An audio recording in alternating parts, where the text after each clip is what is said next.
सनकादिकों के मुख से सुनकर भक्ति का संतुष्ट होना तथा ज्ञान वैराग्य की पुष्टि। सूत जी ने कहा, हे ऋषियों, नारद जी ने सनकादिकों से कहा कि मैं अवश्य ही श्रीमद् भगवत की कथा का ज्ञान यज्ञ प्रारंभ करूंगा। आप कृपया हमें वो स्थान बताइए जहां मैं इसे आरंभ करूं। सनकादिकों ने कहा कि हरिद्वार के समीप गंगा जी के तट पर आनंद नामक एकांत वृक्ष एवं लताओं से संपन्न मनोहर स्थान इस कथा के लिए उपयुक्त है। वहाँ तुम इसका आरंभ करो। ये सुनकर नारद जी श्रीमद् भगवत की कथा का ज्ञान यज्ञ करने के लिए वहाँ पहुँचे। साथ में सनकादिक ऋषि भी आए। इस यज्ञ का समाचार सर्वत्र फैल गया, अतः इसे सुनने के लिए भृगु आदि ऋषि, वेद वेदांत आदि शास्त्र, गंगा आदि नदियाँ, पुष्कर आदि सरोवर, दंडक आदि वन अपने अपने दिव्य स्वरूप धारण कर कथा सुनने के लिए आए। जब इस कथा के आरंभ में शंख ध्वनि हुई तो आकाश से पुष्प वर्षा होने लगी। प्रारंभ में सनकादिक ऋषियों ने कहा कि इस पुनीत श्रीमद् भगवत कथा की 12 स्कंद और 18,000 श्लोक हैं। जहाँ यह कथा होती है वहाँ स्थान तीर्थ बन जाता है। हजारों अश्वमेघ यज्ञ और सैकड़ों वाजपेयी यज्ञ श्रीमद् भगवत की कथा के 16वें भाग के बराबर भी फलदायक नहीं है। इस शरीर में पाप तभी तक बसता है जब तक कि वह श्रीमद् भगवत की कथा नहीं सुन लेता। ओम नमो भगवते वासुदेवाय इस मंत्र के आधे या चौथाई भाग के भी जपने से उत्तम गति प्राप्त होती है।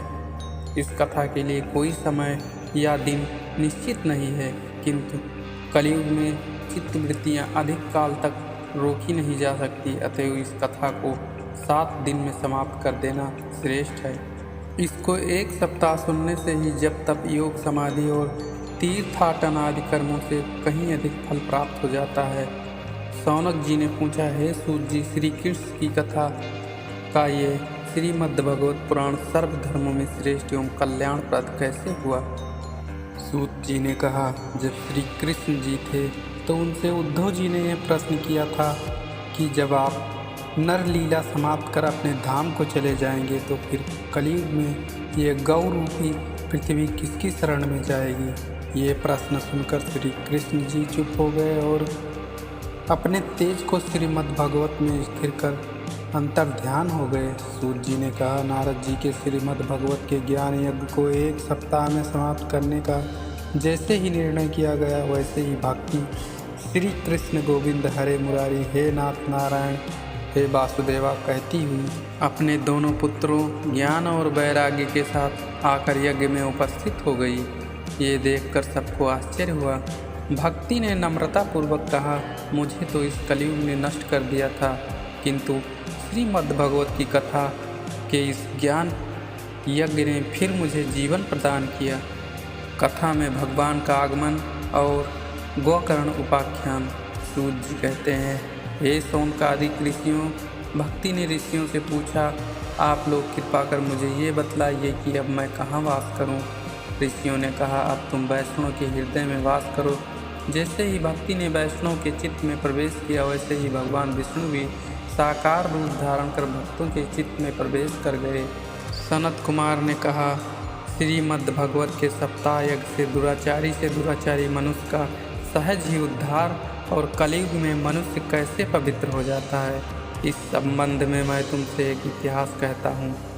पूर्व काल में तुंगभद्रा नदी के तट पर एक नगर था, जिसमें आत्मदेव नामक एक ब्राह्मण वेद शास्त्र में पारंगत हुए भी भिक्षावृत्ति से अपना निर्वाह करते हुए अपनी धुंधली नामक स्त्री सहित रहता था। धुंधली अत्यंत रूपवती और गृह कार्य में कुशल थी, किंतु साथ ही वह विवादिनी और बढ़कर बातें करने वाली थी।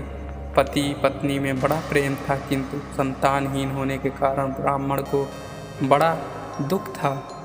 अनेक जापादिक यत्न करने पर भी जब कोई संतान न हुई तो निराश होकर आत्मदेव वन की ओर चले। मार्ग में एक सरोवर में जल पीकर वह विश्राम कर रहे थे कि इतने में वहाँ एक सन्यासी आ गया। ब्राह्मण ने उसे देखकर साष्टांग प्रणाम किया और रो रो कर उनसे संतान विहीन होने का अपना दुख कह सुनाया। उसे सुन सन्यासी ने कहा, मैं तुम्हारे कपाल की भाग्य रेखा को पढ़ रहा हूँ। तुम्हें 7 जन्म तक पुत्र नहीं होगा, तो अच्छा होगा यदि तुम सन्यास ले लो। ब्राह्मण ने कहा, भगवान, मुझे ज्ञान और सन्यास की आवश्यकता नहीं। यदि आपके पास कोई योग बल है तो मुझे पुत्र पौत्रों का सुख दो। ब्राह्मण के हट करने पर सन्यासी ने उसे एक फल दिया और कहा कि इसे तुम अपनी स्त्री को खिला दोगे तो उसे पुत्र अवश्य उत्पन्न होगा। फल को लेकर आत्मदेव प्रसन्नतापूर्वक घर आए और उसे अपनी पत्नी को देकर कहा कि इसे खा लो, इससे तुमको पुत्र रत्न की प्राप्ति होगी। फल देकर ब्राह्मण देव तो बाहर चले गए। इधर धुंधली अपनी एक सखी से रोकर कहने लगी कि मैं इस फल को खाकर गर्भ धारण नहीं करूंगी, क्योंकि गर्भ से स्त्री को कष्ट ही कष्ट है और इससे मृत्यु भी हो सकती है। ऐसा तर्क वितर्क कर उसने उस फल को अपनी गऊ को खिला दिया और अपने पति से झूठे ही कह दिया कि मैंने फल खा लिया। दूसरे दिन उसकी बहन आई तो उसने सारा वृत्तांत अपनी बहन से कह सुनाया। बहन ने कहा कि तुम चिंता ना करो, मैं गर्भवती हूँ, इससे जो बालक उत्पन्न होगा वो तुम्हें दे दूँगी। अंत में ऐसा ही हुआ कि जैसे ही उसे पुत्र उत्पन्न हुआ उसने धुंधली को दे दिया। बिना पीड़ा ही पुत्र उत्पन्न हो गया, किंतु मेरे स्तनों में दूध नहीं है, इसलिए मेरी बहन को बुलाकर रख लो जो इसका पालन पोषण करेगी। आत्मदेव के घर पुत्र उत्पन्न होने से सारे नगर में बड़ी प्रसन्नता मनाई गई। धुंधली ने अपने पुत्र का नाम अपने ही नाम के अनुरूप धुंधकारी रखा। इसके 3 महीने बाद ब्राह्मण की उस गऊ को, जिसे धुंधली ने सन्यासी का फल खिला दिया था, एक सुंदर दिव्य बालक उत्पन्न हुआ, जिसका शरीर तो मनुष्य जैसा और दोनों कान गऊ के कान के समान थे। आत्मदेव ने इस बालक का भी सारा संस्कार पुत्रवत किया और इसका नाम गोकर्ण रखा। दोनों बालक धुंधली की देखरेख में पलने लगे।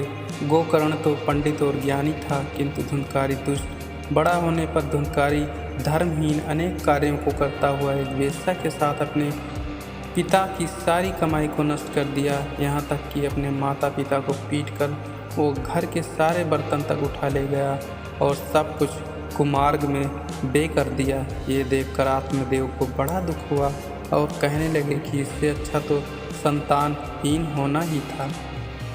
पिता को चिंतित देखकर गोकर्ण ने आकर कहा कि आप व्यर्थ की चिंता में पड़े हैं। कौन किसका पुत्र है? आप संतान के लिए व्यर्थ ही ये सारे कष्ट उठा रहे हैं। गोकर्ण की बात सुनकर 60 वर्ष के वृद्ध आत्मदेव को ज्ञान उत्पन्न हो गया और वह वन को चले गए।